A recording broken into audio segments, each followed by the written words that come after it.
Olá, Olá, bom dia, bom dia, Vitor. Mário, tudo Bom bom? dia, tudo Tudo bem? certo? Vamos esperar só um pouquinho para deixar o Tranquilo. pessoal entrar e chegar um público. Uhum. Tudo certinho aí? Tudo certo, tudo É um certo. prazer, Muito obrigado pela oportunidade, prazer virtualmente, é um prazer pessoalmente, te né? conhecer, virtualmente, pessoalmente, né? Exatamente. É um prazer te ter aqui com a gente também, para a gente poder estar conversando hoje por esse tema tão importante para todos, né? Hoje em dia na nossa sociedade é um tema que se faz muito presente, principalmente agora no Setembro Amarelo, onde a gente traz uma importância central exatamente para desmistificar e tentar elucidar um pouco mais e trazer mais saúde para as nossas vidas cotidianas, né? Exatamente. Extremamente importante esse tema, essa temática e essa união desses dois temas tão importantes, né? O Setembro Amarelo abordando a questão do suicídio, a espiritualidade, né? Nesse momento de formação universitária que tu estás tendo aí. Eu, primeiramente, quero agradecer e parabenizar a Unirio por ter esse time de professores, aí, professor Adriano, professora Ana Rosa, professor Júlio, né? Júlio, que, todos eles, queridos amigos, mas o Júlio, que é cardiologista, a gente tem mais contato, mas realmente, assim, é um grande desafio, digamos assim, estarmos aqui tentando adicionar ingredientes aí nesse contexto. Sim, com certeza, e são professores desse tipo que fazem a diferença no cuidado, no final, no cuidado com o paciente, na promoção de saúde da nossa sociedade, porque realmente é o que traz para a discussão essa parte elucidada, né, da saúde, simplificada, que mostra que a gente pode sim fazer por onde para ser saudável antes de ter até mesmo uma doença. Eu Exato. acho que a gente podia então começar um pouco já nesse clima. Primeiro, agradecer novamente, dar as boas-vindas a todos que estão nos assistindo. Espero que seja muito proveitosa a live para todos. Se você quiser se apresentar um pouquinho, Mário, um pouquinho da sua carreira, o que que você faz. Então, eu sou o Mário Borba, eu sou pesquisador na área de saúde e espiritualidade, sou cardiologista pela Sociedade Brasileira de Cardiologia e Conselho Federal de Medicina. Nesse momento, nessa gestão, eu estou diretor administrativo do Grupo de Estudos em Espiritualidade e Medicina Cardiovascular, do Departamento de Cardiologia Clínica da Sociedade Brasileira de Cardiologia, que nós carinhosamente chamamos GENCA, por enquanto. Estamos migrando para uma situação de departamento, mas no Rio de Janeiro aí já existe o DENCA, né, que é o Departamento de Estudos, né, da Sociedade Carioca do Rio de Janeiro. E aqui no Rio Grande do Sul nós temos o GENCA, eu sou o presidente do GENCA Rio Grande do Sul. Então, o GENCA é um grupo de estudos, nós estamos com mais de 900 cardiologistas, todos cardiologistas, quase 1.000 cardiologistas, estudando questões da temática da espiritualidade, para trazer esse componente que como tu disseste ali, é o que vai fazer a diferença realmente no tratamento das enfermidades, vai ser um ingrediente que adicionado ao que já existe, né? Não é questão de, vamos mudar tudo e fazer tudo. Não, vamos adicionar esse ingrediente que está faltando para a gente compreender como, como lidar com as doenças, né? Ótimo. Então hoje a gente tem um nome aqui que sabe do que está falando, né? É uma grande referência, muito, muito feliz mesmo de poder estar conversando, de poder conversar com você aqui. E a gente pode então ir direto para nosso assunto do setembro amarelo, dos transtornos mentais, e pensar um pouquinho sobre o que significa o sofrimento mental dentro da nossa sociedade atual? Como que ele influencia tanto na vivência individual, na vivência de cada um, das experiências de vida, mas como também ele influencia na degeneração da saúde da nossa sociedade como um todo, na falta de funcionamento e que vem hoje a ser chamada até as doenças do século, né? O mal do século, que são esses transtornos, esse sofrimento realmente muito grande gerado por essas angústias que perpassam nossa mente, nossa psique, nossa cognição. Realmente, e nós estamos vivendo aí, nós temos que realmente, esse assunto é importantíssimo trazer à tona isso, a gente debater e discutir essas questões, porque nós estamos muito preocupados, assim, agora vivendo nessa situação mundial, uma situação física que é preocupante, sim, mas nós temos uma preocupação muito maior com essa questão mental, da saúde mental, realmente. Nós nos preocupamos com a violência física das coisas, não só com a mortalidade que esse vírus está ocasionando, mas também com o enfrentamento das violências também físicas, sejam de acidentes de trânsito, de mortes por assassinato, né? Nós temos algumas preocupações assim que estarrecem, né? No último levantamento da Organização Mundial da Saúde, por exemplo, são os dados de 2017, que foram atualizados em 2019, nós tínhamos 475 mil pessoas mortas por assassinato por violência interpessoal. Mas, no entanto, nós tivemos um número absurdo de 800 mil mortes por violência intrapessoal, né? Quer dizer, é um número muito maior, que não vai para a mídia, que não vai para as estatísticas, que ninguém fala, né? Mas essa violência, ela é muito maior, porque além da violência em si, daquele momento da autoagressão intrapessoal, ainda gera um entorno dos familiares, dos amigos próximos, né? O suicídio, ele não afeta só o objeto do suicídio, né? Mas todo aquele entorno.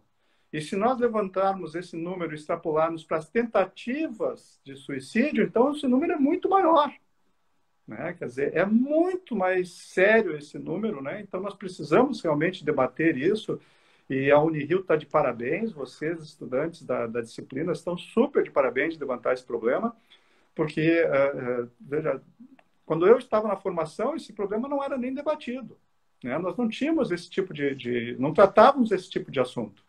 E agora vocês estão tratando isso desde a formação na acadêmica, né? Então, realmente isso trará uma ampliação do entendimento das coisas, né? Isso é um reflexo muito grande dos movimentos que estão acontecendo realmente, né, na atualidade e dessa percepção de que realmente precisamos falar sobre suicídio, precisamos falar sobre o sofrimento mental e admitir que faz parte da nossa convivência diária, que a nossa sociedade tem muitas cargas de sofrimento mental, então precisa ser um fator prioritário dentro do pensamento de promoção em saúde. E se a gente pensar no panorama do suicídio mundialmente e também brasileiro, como é que qual a gravidade que a gente vê desse acontecimento, até pelo que você falou, que os números de suicídio eles refletem antes um número ínfimo que conseguiu a partir das tentativas, e das tentativas um número que teve um sofrimento mental muito grande para chegar até elas. Então, é um panorama que, se a gente parar para ver, engloba uma coisa muito maior do que os números dos suicídios completos nos dizem, né? Esse panorama mundial, como enxergar ele e que passos tomar? A partir da nossa campanha, a campanha do Setembro Amarelo.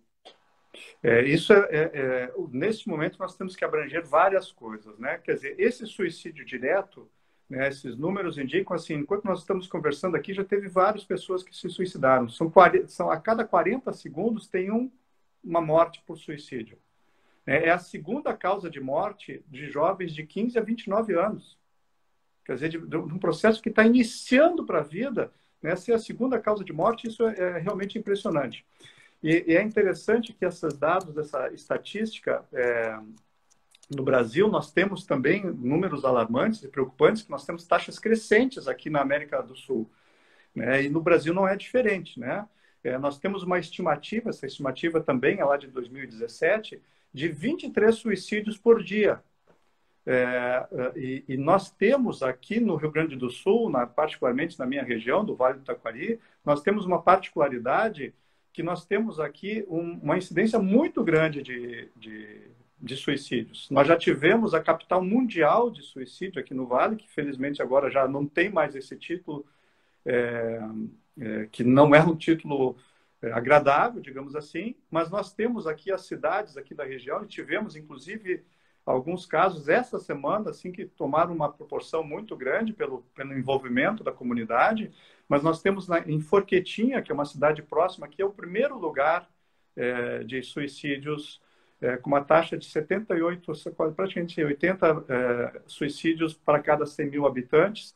Depois nós temos Travesseiro, André da Rocha, todas cidades muito próximas aqui, que são as campanhas, né? E quem tem tido uma coisa curiosa também, em Tocantins, hoje nós temos a segunda cidade que está com esse título assim desse ranking, né, que a gente não gostaria de ter, né, que é uma cidade de Taipas, no Tocantins, que está crescendo o número de suicídios lá e talvez tenha até nesse momento até ultrapassado.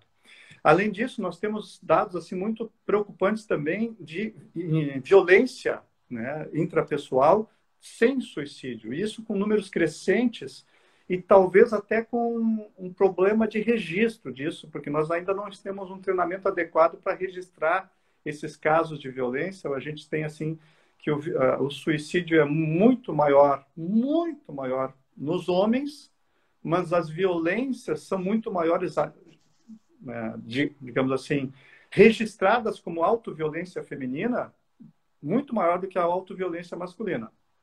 Mas a gente sabe que esse cuidado, né, do registro, talvez a gente tenha esse número enviesado, talvez devesse ser mais aprofundado isso para ver se é realmente uma autoviolência feminina ou simplesmente aquela mulher não quis diagnosticar ou retratar exatamente o que estava se passando, né? Então, é uma situação preocupante isso, né? É uma situação que é um ranking onde não se orgulha de estar no topo, né? Mas é muito importante ter essa noção de onde estamos, quais os números que temos, o que tem acontecido para a gente poder dar devida importância para o assunto e realmente trabalhar para agir contra esse acontecimento, porque a gente sabe que é um acontecimento muito trágico e sempre vem através de muita dor. O suicídio ele nunca vem desacompanhado de uma dor intensa, de um sofrimento muito grande. E aí a gente, estando no mês de Setembro Amarelo, exatamente focando na prevenção, o que a gente, eu queria que você falasse um pouquinho para a gente aqui sobre a prevenção em si daquele paciente que está em sofrimento profundo, que já tem uma ideação, como rastrear, como lidar com esse ponto onde já se chegou no ponto crítico. Como inverter essa nossa linha. Isso é importantíssimo. É aí que nós temos que focar realmente no entendimento dessas situações, né? Porque nós temos assim, a gente costuma dizer que o suicídio é aquela coisa assim agressiva, daquela pessoa inconsequente, mas é justamente o contrário, né? Justamente o contrário. Essas pessoas são extremamente sensíveis. Elas não estão tolerando essa carga de sofrimento por uma sensibilidade maior. Mas nós temos um grupo muito grande, Victor, de um suicídio que talvez esteja aumentando esse número, se nós considerarmos assim um suicídio quase que inconsciente, apesar que hoje a gente nem pode considerar tão inconsciente assim, porque a informação já foi. Mas, por exemplo, nesse mesmo levantamento da Organização Mundial de Saúde sobre o suicídio, teve também alguns dados importantes e que nos chama para a nossa vivência pessoal. Por exemplo, nós temos ainda 1 bilhão de pessoas que fumam tabaco ainda. É um número muito grande. Com toda a informação que nós temos, essa pessoa aí já é também uma pessoa que está no processo de suicídio. Nós temos 2 milhões de novos casos de HIV, né, por ano. Nós temos 1,25 milhões de pessoas que morrem em acidente de trânsito. E que a gente sabe que esses acidentes de trânsito, muitos deles estão ligados, por exemplo, não só à imprudência no volante, com excesso de velocidade, mas também, ainda apesar de todas as campanhas, com o uso de álcool, que está também associado ao suicídio. Nós já temos várias pesquisas sobre isso. E nós temos ainda surpreendentes assim em relação a hábitos de alimentação, por exemplo. Nessa mesma estatística, a Organização Mundial de Saúde colocou como 4,3 milhões de pessoas morrem da poluição do ar ocasionada pelos combustíveis para cozinhar. Combustível para cozinhar sendo ocasionando mortes. Nós temos uma preocupação muito grande, muito se fala, por exemplo, da obesidade infantil, do problema da má alimentação das crianças, né? Nós temos que 42 milhões de crianças estão com sobrepeso, mas nós temos 156 milhões de crianças que estão raquíticas, que estão num processo também de má alimentação. Nós temos 2 bilhões de pessoas que estão bebendo água na nossa casa, água contaminada. 2 bilhões de pessoas, 1/4 da população do planeta, né, não tem condição de ter condições sanitárias para beber água ou mesmo de higiene. né? Praticamente 1 bilhão de pessoas não têm higiene sanitária básica na nossa casa. Então, essas também são coisas que nós temos já condições de abordar e de fazer prevenção, de fazer investigação, né? No nosso país aqui, cresce muito essas condições de saúde comunitária, o trabalho que os médicos de família, médicos comunitários estão fazendo junto à população carente, né? Isso é muito importante. E a gente tem aquela coisa da postagem do Face, do Instagram, daquelas ações missionárias dos Médicos Sem Fronteiras, que é muito legal. Mas nós temos isso também nas nossas cidades. Nas grandes cidades, nós temos esse tipo de situação, né? Eu não sei como é que vocês estão aí, Vitor, mas essas ações comunitárias que o pessoal está fazendo na formação, isso traz um engajamento muito grande social. Eu lembro que a professora que teve isso na nossa formação acadêmica, já muitos anos atrás, né, ela tinha essa preocupação de nos levar para essas comunidades carentes e ver essa realidade. Né? Porque a gente tem ideia do suicídio, aquela coisa do tiro, né, da pessoa que estourou a cabeça ou que saltou de uma ponte, coisa assim, né? Mas nós temos um suicídio de pessoas que nem têm acesso às armas, digamos assim, né? E essa é uma Muito preocupação. interessante. Muito interessante essa visão mais ampliada realmente do cuidado que a pessoa tem com a própria vida, né? Porque socialmente a nossa cultura ela deixou um pouco de lado esse cuidado com a saúde e começou a vanglorizar um pouco esse suicídio inconsciente, onde você não toma os devidos cuidados que você sabe que deveria tomar para ter uma vida mais saudável, para ter mais saúde, para ter mais bem-estar. E isso gera realmente males que quando a gente fala sobre prevenção de suicídio, geralmente não entram esses dados, né? Não entram esse comportamento, ele não entra no nosso pensamento. E pensamos mais realmente naquele paciente que chega na emergência com ideação suicida, mas a gente sabe que é um número muito pequeno dentro desse número de mortes, dentro desse número de sofrimento imenso que a gente vê dentro da nossa sociedade atual, né? Muito Exato. importante falar sobre esse viés, sobre esse outro lado do suicídio, se não o suicídio provocado de maneira intencional e de maneira pontual, e sim um suicídio prolongado com as atitudes da vida. E aí a gente podia focar, então, numa parte muito importante. Quando a gente fala sobre saúde, quando a gente fala sobre prevenção de doenças, a gente tem que pensar muito, pensando também no suicídio inconsciente, nos fatores protetivos, né? No que nos traz proteção antes de cometer os atos maléficos contra nós mesmos.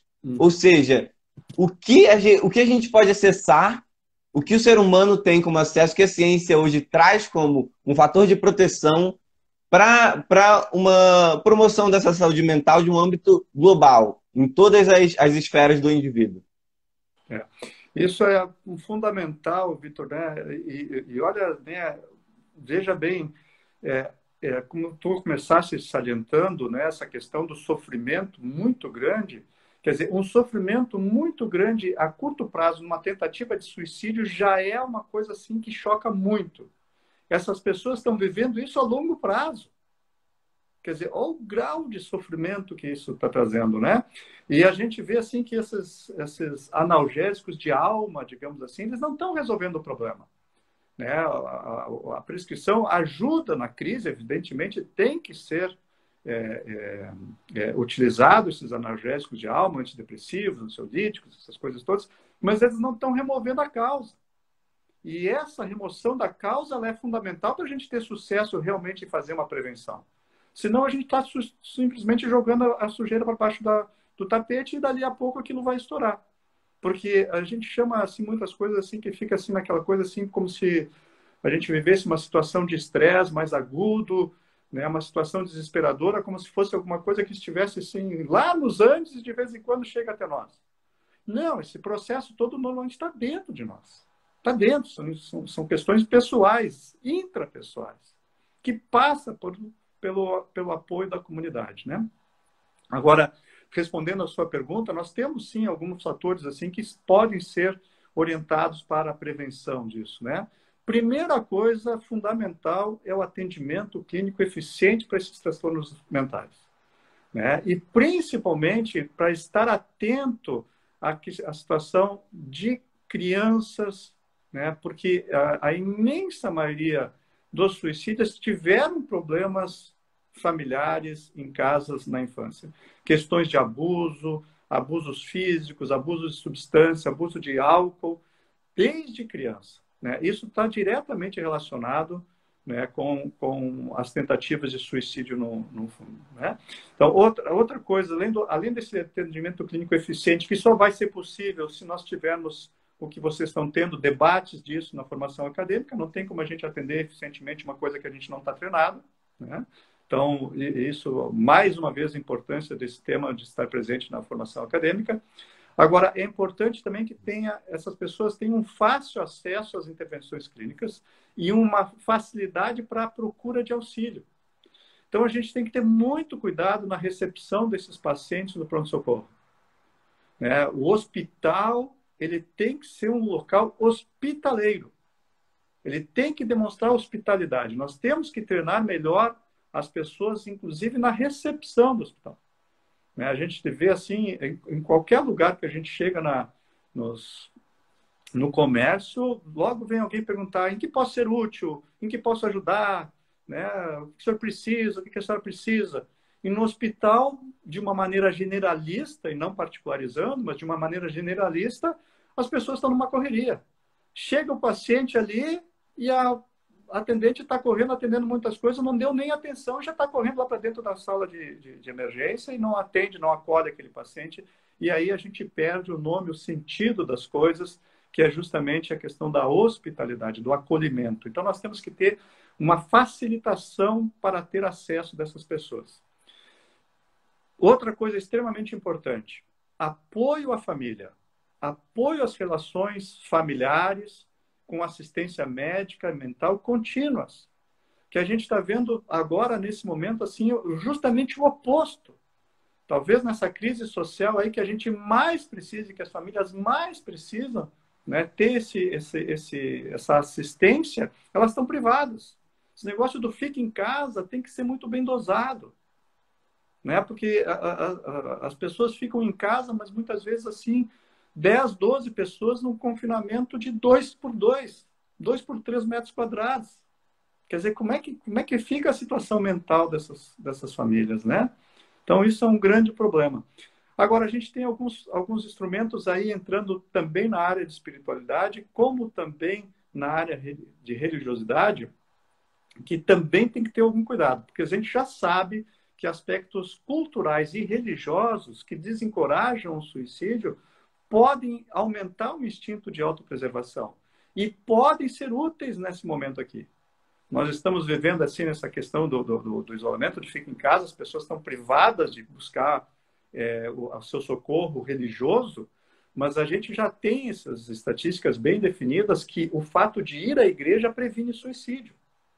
Nós temos levantamentos aí de 70, 80 mil pessoas acompanhadas aí por décadas, mostrando que frequentar um culto religioso uma vez por semana, né, tem 5 vezes menores taxas de suicídio do que quem nunca frequenta, né? Quer dizer, é um fator protetor e nós estamos privando essas pessoas, né? E é curioso isso, nós tivemos agora, recente, agora, se não me engano, faz 30 dias, que inclusive dos profissionais de saúde, né? Foi levantado uma pesquisa das enfermeiras norte-americanas que já tinham tido essa diferença, né, de 5 vezes menor taxa de suicídio entre as enfermeiras norte-americanas. E agora nós tivemos um grupo que avaliou, publicado no JAMA Psychiatry, em maio desse ano, foi maio, que avaliou as enfermeiras norte-americanas, 66 mil enfermeiras e 43 mil homens de profissionais de saúde acompanhados desde 88 a 2014, mostrando que houve uma redução de até 68%. 68% na redução de morte por desespero entre as mulheres. Né? Entre os homens foram de 33%. Né? Quer dizer, nós não temos nenhum instrumento hoje que dê esse tipo de proteção para a prevenção disso. E é uma coisa assim, extremamente importante que a gente tenha, principalmente essas pessoas que já têm essa questão de religiosidade desenvolvida, que elas tenham acesso a isso. E só para complementar, né, que esse fator protetor de suicídio, que é o frequentar o culto religioso, ele pode ser também um fator perigoso, se não for bem conduzido. Porque existem algumas crenças... Alô? Opa, falou. Tá me ouvindo bem? Tem um cortezinho aqui. Sim, sim, tudo certo. Esses fatores religiosos, eles podem ser prejudiciais ao suicídio. Porque existem algumas crenças religiosas onde o suicídio é tido como uma resolução nobre para um dilema pessoal. Né? Quer dizer, a gente tem que ter muito... É uma área que a gente tem que trabalhar e discutir e entender melhor o que está acontecendo. Né? Mas foi muito A gente tem temos um panorama muito complexo, né, dentro dessa questão e que o que a gente vê realmente que é necessário no final e que é uma coisa que está sendo promovida aqui, é uma coisa que a campanha do Setembro Amarelo promove, que é a discussão aberta desse assunto, e a gente falar sobre os problemas que enfrentamos sim, e admitir esses problemas, mas ao mesmo tempo achar os caminhos para as resoluções, porque você mesmo disse que os remédios que anestesiam a alma, que hoje em dia são prescritos em larga escala sem muitos padrões, sem muitas recomendações técnicas, se a gente for parar para pensar, de uma maneira geral, nas clínicas, nos prontos-socorros como um todo, eles trazem para a gente exatamente um dos grandes problemas que são vividos hoje no mundo, que também é um dado da OMS, onde os transtornos mentais são hoje um dos maiores incapacitadores de vida, né? O que conta como anos de vida não vividos ou mal vividos por conta desse sofrimento que isso causa.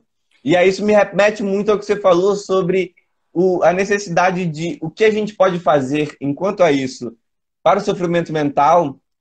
A profissão, o profissional da saúde é exatamente esse acolhimento e esse lidar técnico, né? O técnico e humanitário, óbvio, porque aqui a gente falando de uma técnica baseada na espiritualidade, a gente fala de uma técnica baseada no ser humano como um todo, isso fica bem claro dentro das discussões, e esse acolhimento, essa aproximação com o paciente, com o sofrimento do outro, com a família, que você disse também que é muito importante, ele pode trazer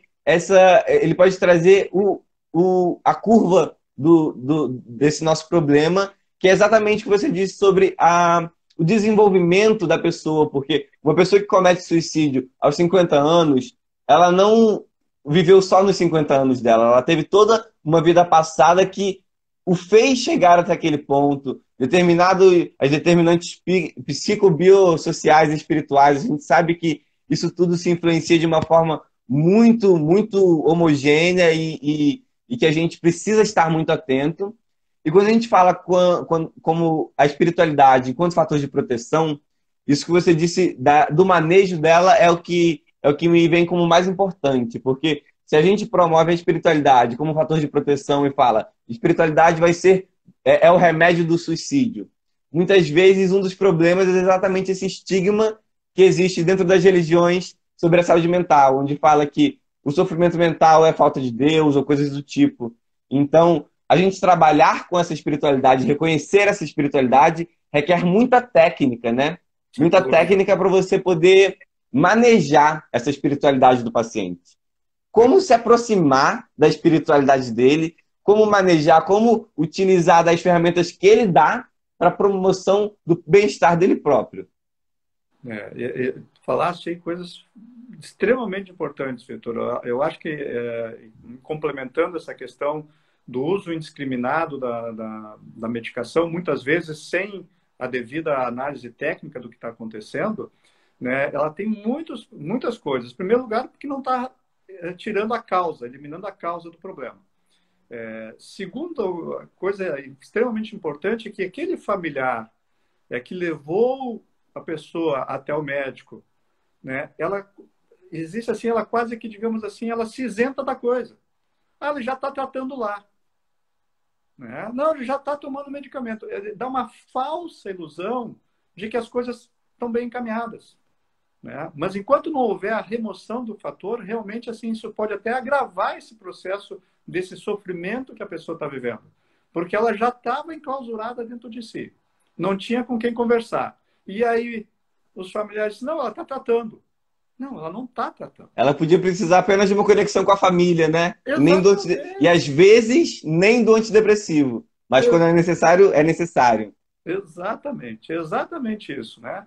Então, é essa relação que nós temos que focar, né? De ter isso aí, e muito cuidado, realmente. E, assim, uma outra questão muito preocupante, principalmente para nós brasileiros, né?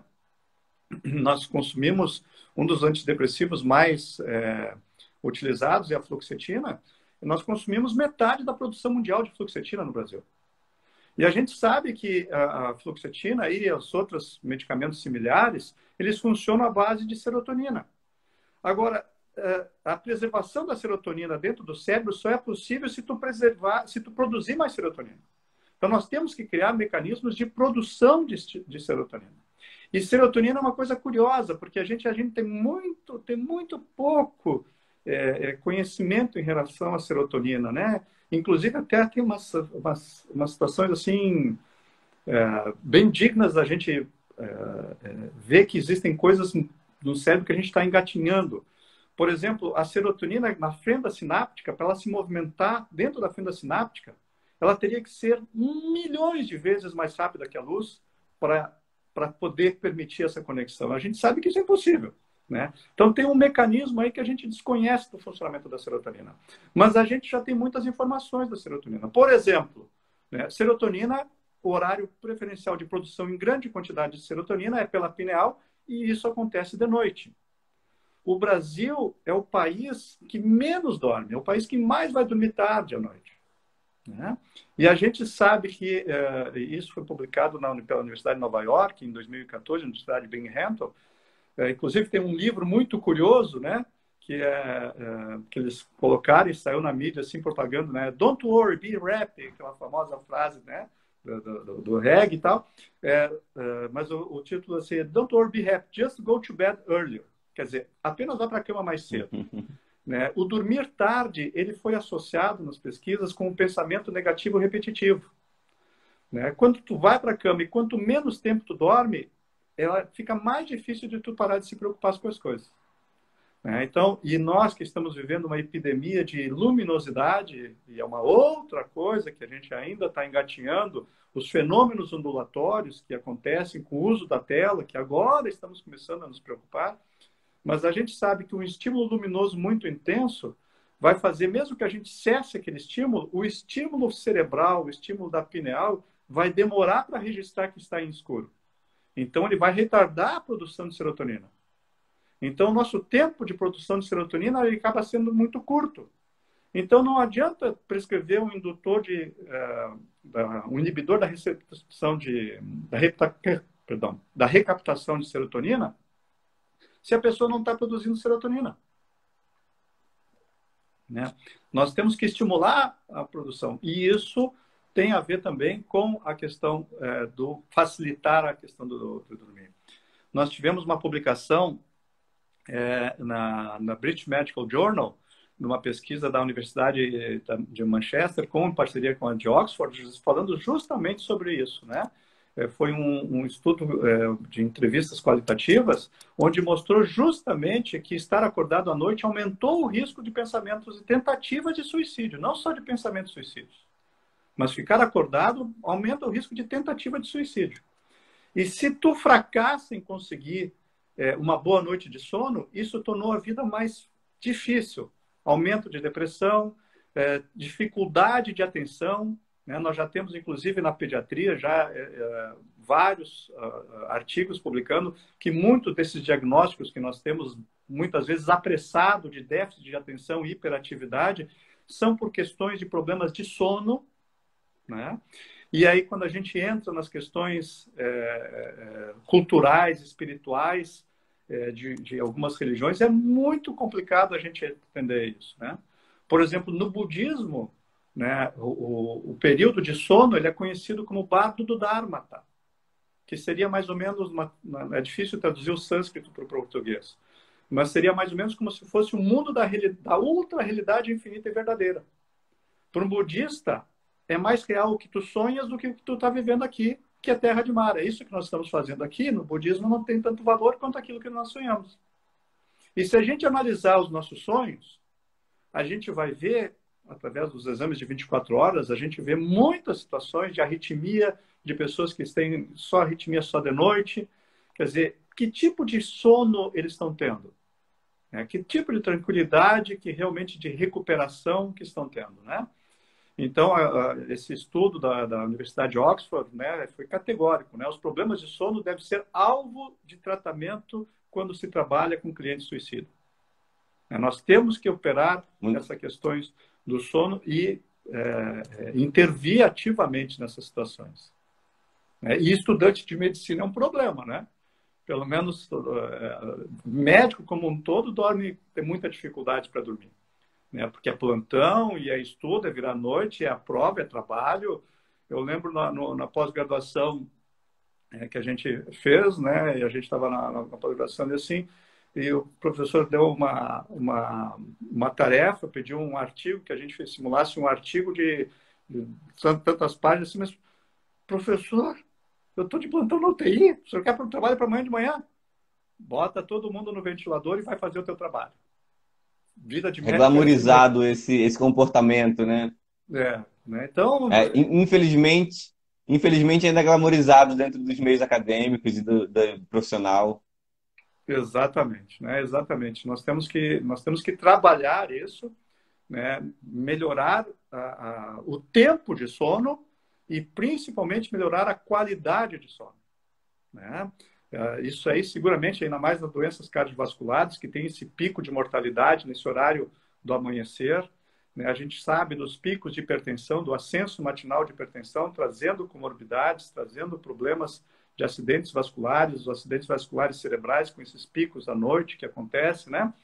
Então, são coisas que a nossa sociedade ainda talvez não valorize adequadamente tudo o que acontece nesse período de repouso que nós deveríamos estar realmente repousando, né? A gente não encontra, se a gente for ver assim, não existe erro na natureza que não tenha sido ocasionado pelo ser humano. Então, existe um propósito, né, da natureza ter esses períodos. E nós tivemos agora, agora me foge se foi 2018 ou 2017, que foi dado o Prêmio Nobel de Medicina, né, o Prêmio Nobel de Fisiologia, a 3 colegas médicos que trouxeram de uma maneira assim biológica, bioquímica, mostrando de maneira sistematizada a importância do período de repouso, né, e que nós estamos desvalorizando. E que nessa publicação aí, quer dizer, uma publicação importante, num jornal importante, né, o British Medical Journal, mostrando que isso deve ser alvo terapêutico, né? Uma coisa muito válida para a gente que está no meio acadêmico, é exatamente conseguir traduzir esses dados dessas pesquisas tão importantes, com tanta evidência realmente, para uma linguagem que nos mostre que o sono é importante, por exemplo. Traduzir essa última mensagem de que o cuidado consigo mesmo é o que nos faz bem, né? E fazendo uma relação um pouco com o sentido da espiritualidade em si, que é essa busca de sentido, de propósito individual, que é o sonho de cada um, a gente vê que, cuidando do sono, a gente pode sonhar mais, né? Então, assim, são esses pequenos cuidados que a gente toma conosco mesmo que nos traz essa prevenção e essa promoção de saúde. Eu estou achando muito interessante os pontos que você está trazendo, porque você está sempre tentando trazer para o ponto de como melhorar, e não só no que piora, porque a gente vê muito no Setembro Amarelo falar somente sobre fatores de risco e o que fazer com a pessoa com ideação suicida. Mas a gente, dentro dessa lógica de perceber que o que causa o sofrimento mental da nossa sociedade, em última análise, pode ser a forma de funcionamento social mesmo, que é a pressão em cima dos estudantes de não dormirem para irem tratar seus pacientes sem dormir. Isso não vai fazer com que o paciente seja tratado de forma adequada E se o médico não se cuida, porque o paciente vai se cuidar também, né? Então esse olhar através da espiritualidade, através do que faz sentido para a vida de cada um, ele é muito, muito importante dentro da discussão e dentro da prevenção de suicídio. E pode parecer até que a gente não está falando, em última análise, sobre suicídio, né? Quando a gente fala que tem que dormir melhor, a pessoa que consegue dormir bem, ela não vai pensar em suicídio, mas se ela sempre dormiu bem, ela nunca vai chegar lá, né? Ela nunca vai chegar nesse ponto. Então é muito importante a gente partir desse ponto de princípio de construir uma base de saúde dentro da nossa sociedade, construir uma base de comportamentos positivos, de comportamentos promotores de saúde, que perpassam, claro, também a alimentação, exercício físico, mas perpassam muito a questão da espiritualidade, né? Porque a gente sabe que a espiritualidade é o que gera essa conexão com a vontade de viver, com o sentido de se promover a sua própria existência, né? E dentro dessa espiritualidade, quando a gente fala, agora, focando numa coisa que eu acho muito importante, que é na parte negativa da espiritualidade, por exemplo, no coping negativo, ou numa religiosidade puramente extrínseca, como abordar dentro desses pacientes onde possuem uma carga de sofrimento mental muito grande gerada por essas crenças, como que a gente chega para conversar? Qual você vê como ponto principal desse contato, dessa conexão? Isso realmente, aí é um ponto realmente que precisamos de treinamento e precisamos de desenvolver. Eu acho que essa questão, Vitor, ela é crucial, identificar em que momento e em que paciente a gente pode abordar. Né?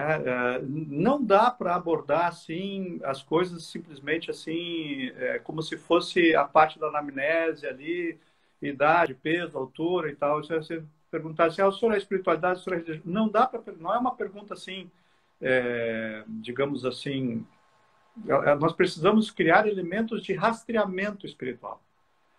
Quer dizer, a pergunta clássica é assim, você tem algum tipo de sofrimento espiritual? Para quem está começando a fazer essa abordagem, essa é a pergunta clássica que a gente deve ter. Agora, na medida, e principalmente daí na cardiologia, que a gente trata o paciente já de longo prazo, e talvez por isso a facilidade de conhecer e de compreender o paciente, porque é diferente de uma consulta assim que tu vê o paciente para tratar por exemplo, uma situação de um processo infeccioso, inflamatório, eventual, e a pessoa vai no médico de novo só dali 10, 12 anos. Na cardiologia, a gente faz check-ups mais regulares, aquele paciente volta, retorna, aquele paciente que tem tratamento tem um vínculo, cria um vínculo muito mais forte. Então, nesse paciente, a gente tem muita facilidade de compreender ele e de acessar, e é muito comum os cardiologistas se tornarem até mesmo amigos desses pacientes e têm acesso a isso. Agora, essa consulta mais eventual, o médico tem que ter realmente assim um feeling, tem que ter aquele sentimento, ele tem que aprender a entrar no paciente. Existe um livro de um reitor de uma universidade, que agora, se não me engano, a Universidade do Cairo, e ele tem uma linha assim, extremamente islâmica, ele é um reitor muçulmano, e ele traz assim um livro que eu acho fantástico, que é An Exposition of Hearts. Nós não temos em português esse livro, mas ele fala basicamente isso, né? Que para a gente entrar no coração do paciente, a gente tem que expor o nosso coração. A gente tem que procurar tratar, né? Aquela frase famosa, né? Do Max Planck, né? Do Planck, perdão. Mas é do que a gente, quando a gente vai buscar uma dor de alma, a gente tem que se comportar também como uma alma humana. A gente tem que mostrar isso, né, e interagir com o paciente que está na nossa frente, muitas vezes nos dando uma oportunidade de entrar em aspectos da família, aspectos familiares que ele nunca conversou com a própria família. Eu tenho pacientes, Vitor, é incrível isso, mas assim, eu vivi com alguns pacientes, eu chamo muitos familiares. Normalmente eu chamo muitos familiares para acompanhar o tratamento, pelo menos para terem assim uma noção do que está acontecendo com aquele paciente, não só em doenças graves, mas também em pessoas assim que a gente percebe esse tipo de sofrimento. E é muito comum um familiar perguntar assim, paizinho, mãezinha, O que tu está falando com esse médico sobre isso? Eu estou a vida inteira do teu lado esperando que tu fale sobre isso comigo. E tu está falando com esse médico que tu mal conhece. Né? Quer dizer, está havendo uma dificuldade muito grande dessa conexão, né, dos familiares entre si, até porque o tempo não permite e tudo mais. Então, a gente precisa identificar esses pacientes e passar por cima do aspecto religioso e entrar nisso que tu falaste, Vitor. Propósito de vida. Propósito de vida. Né? Seja o paciente religioso, não seja religioso, ele pode ser ateu, pode ser agnóstico, não tem problema. O senhor está tendo propósito de vida? Qual é o seu propósito? O senhor teve que trabalhar desde cedo, muito bem, agora o senhor está aposentado, né? O que o senhor está fazendo com o seu tempo útil? Ou para o jovem, que no caso aqui no Setembro Amarelo é a nossa situação, né? Tu não passaste o vestibular, tu terminou a faculdade ou terminou o colégio, o que tu está fazendo? Qual é o teu propósito, né, de vida? O que tu está pensando nisso? E a gente vai ver assim um nível de satisfação que é preocupante dentro das sociedades. Muito preocupante. Porque nós estamos vivendo uma sociedade como um todo onde as pessoas não estão realizando aquilo que tu disseste ali. Não, os sonhos das pessoas. Nós temos que perseguir isso que a gente tinha. Nós temos que trazer isso e fazer com que as pessoas que estão no nosso lado saibam disso e contribuam para isso. Eu tenho que entender qual é o teu projeto de vida e te apoiar na medida do possível que eu posso. E assim como tu também em mim, nós entramos na vida um do outro. Aliás, perdão a todos que nos acompanham até agora. Muito obrigado por nos deixarem entrar nas casas de todos aí, né? Mas é esse tipo de interação que a gente tem que começar a fazer. E isso traz uma satisfação pessoal e mesmo, né, cria essa situação da gente criar esse tipo de propósito, né? E isso tem sido objeto de pesquisa também, né, Vitor? Nós estamos vendo isso, nós tivemos uma publicação recente, uma meta-análise, uma revisão sistemática até em 2018, sobre justamente a satisfação dos pacientes, cruzando isso com questões de burnout e de estresse. Nós tivemos isso em 2018, nós tivemos agora, recente, em julho de 2020, o aspecto de burnout dos pacientes, aliás, burnout dos médicos e a criação de resiliência dos médicos em relação aos enfrentamentos, e agora a gente viveu isso de uma maneira muito grande com essas pessoas, profissionais que estavam na linha de frente, e cruzando isso com a população. E eu quero te dar, desculpa me alongar nessa fala aqui, mas tem uma coisa que o nosso tempo assim já está indo para o final, e tem uma coisa que é importantíssimo que a gente fale nesse momento, que é outra coisa que é extremamente preventivo de tentativas de suicídio. É uma pesquisa também sobre isso, mais antiga, mas eu gosto muito de citar. Ela foi publicada em 2012 no JAMA. Então, nós temos publicações de 2018, 2019, temos de 2020. Mas essa de 2012, ela traz um dado muito importante para a gente entender como é que funciona o nosso cérebro e como é que funciona toda essa criação de propósito, de satisfação pessoal.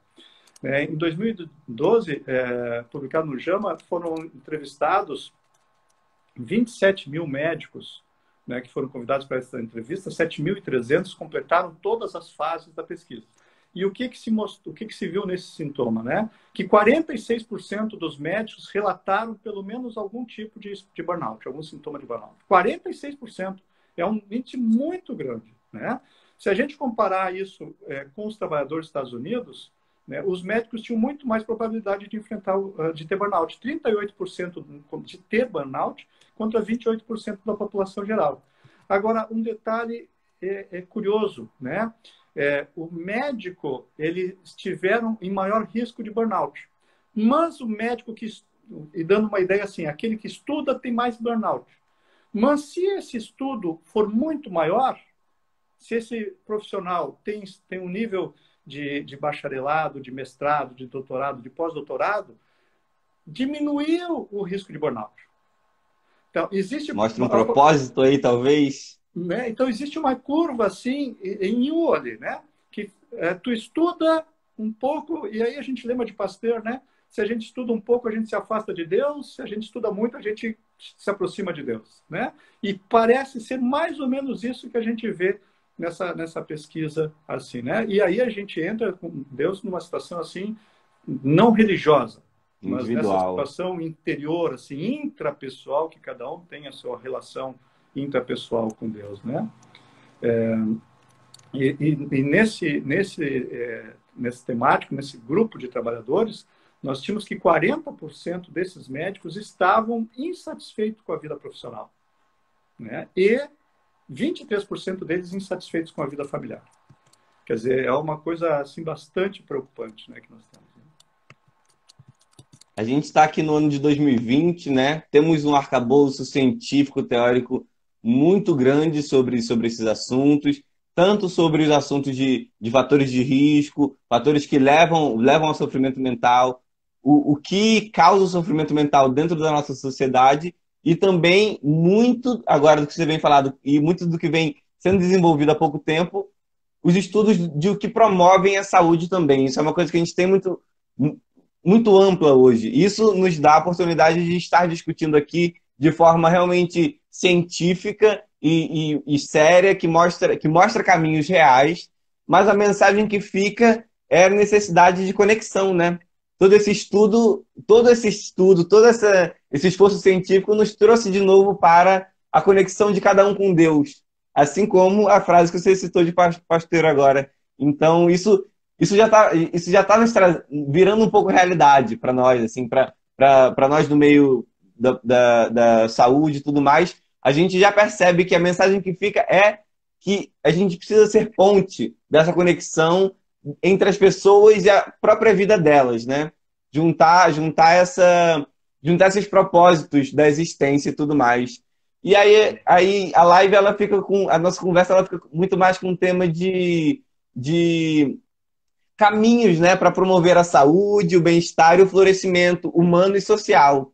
Então dentro dessa pegada, de parar não parar, mas abranger também o lado do suicídio, do sofrimento em si, mas focar na conexão com a vida, na conexão com a felicidade, com o florescimento e com o potencial humano que cada um tem, como que a gente pode começar a encontrar uma saída para realmente para o florescimento da sociedade, para essa conexão com a espiritualidade. E assim, essa é uma utopia a se conquistar, é uma utopia que devemos seguir em frente para realizar ela. Não desistamos dos nossos sonhos. Não vai ser utopia. Ela parece uma utopia agora, mas não é uma utopia. Ela parece porque são poucos os que já pensam nisso e estão agindo em função disso, né? Então, é realmente assim uma coisa que a gente tem que ter como objetivo. Nós temos que objetivar isso e essas ações, né, Vitor, elas estão diretamente relacionadas com isso, né? Não vou ficar parabenizando aqui, mas se a gente vai ver, buscar nas fontes de pesquisa, a gente vê que o crescimento das pesquisas nessa área, ela é exponencial. É exponencial. Então, na verdade, o que nós temos que fazer é uma releitura do que nós conhecemos. Porque isso que tu disseste é importantíssimo. Nós temos um cabedal de informações gigante, gigante, mas nós não estamos intervindo no desfecho. Quer dizer, os índices de melhora com tudo que nós sabemos, com todas as informações que nós temos, nós deveríamos estar conseguindo prever mortes de uma maneira muito maior. Não só mortes de doença cardíaca, não só mortes de doenças de suicídio, de doenças como câncer, de doenças infecciosas, doenças de toda a natureza, né? Nós temos muitas informações, mas está faltando encaixar isso e trazer isso para o ponto prático.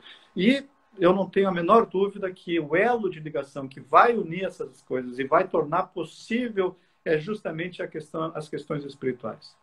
Entender esses pensamentos, sentimentos, né? Agora, como é que a gente vai entender o que a gente está sentindo? Como é que a gente vai entender o que a gente está pensando se a gente não tirar um tempo para analisar isso? A gente precisa destinar um tempo nós temos 1.440 minutos durante o dia. 1.440. Então, a gente tem que destinar alguns desses 1.440 minutos para a gente fazer uma análise pessoal de ver o que a gente está sentindo. Por que a gente está sentindo aquilo? Por que que a gente está pensando aquilo? Porque não, senão a gente vive num mundo assim de ação e reação. E ação e reação. A gente nem recebe direito o estímulo e a gente já está pensando como a gente vai reagir. Né? E a gente tem que tirar esse tempo, né? Quer dizer, respira fundo, aquela coisa tradicional do fecha os olhos, respira fundo, fecha os olhos para coisas exteriores, abre a tua visão para as coisas interiores, né? Para um pouquinho. Eu gosto muito de comparar com aquele carro desgovernado, né? A nossa mente muitas vezes parece isso realmente, né? E tem uma passagem dos textos sagrados que diz: ah, meu nome é Legião. Realmente a gente parece que tem uma legião de acompanhantes assim, sugerindo um monte de pensamento ao mesmo tempo, né? E isso faz com que a nossa mente seja desgovernada. Então, a primeira coisa para a gente governar a nossa mente, para a gente ter isso, é diminuir o estímulo cerebral. Nós temos que ter um cuidado para... É um carro em alta velocidade, a primeira coisa que a gente tem que fazer para controlar, a gente tem que tirar o pé do acelerador, antes de botar o pé no freio. Tira do pé do acelerador. Então, diminuamos os estímulos, assim, auditivos, sonoros, busquemos um momento de quietude, de silenciar ouvidos, olhos e também essa psique que é tão apaixonante, e aí não só a psique no sentido de mente, alma, mas também as questões do espírito, o processo inteligente que vai movimentar a psique em função dos benefícios físicos. Perfeito, Mário, perfeito. Muito grato de poder passar 60 desses 1.040 minutos do dia de hoje conectado aqui com você, conectado com essas pessoas que estão assistindo a gente.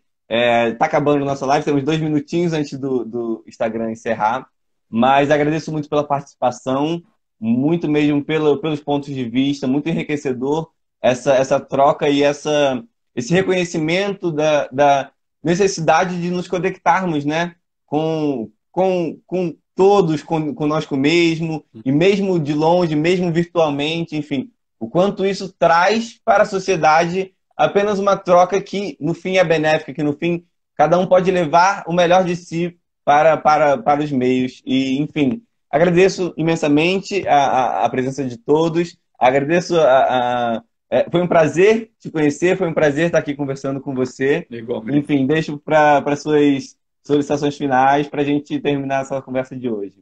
Eu só tenho igualmente que agradecer essa oportunidade, agradecer ao professor Júlio, professor Adriano, professora Ana Rosa, e parabenizar vocês que estão, olha, vocês estão de parabéns por estar numa universidade que está debatendo esse tema. E um agradecimento especial a todos que nos acompanharam e que ainda nos assistirão aí no futuro. Aí. Muito obrigado e um ótimo dia, um ótimo fim de semana a todos.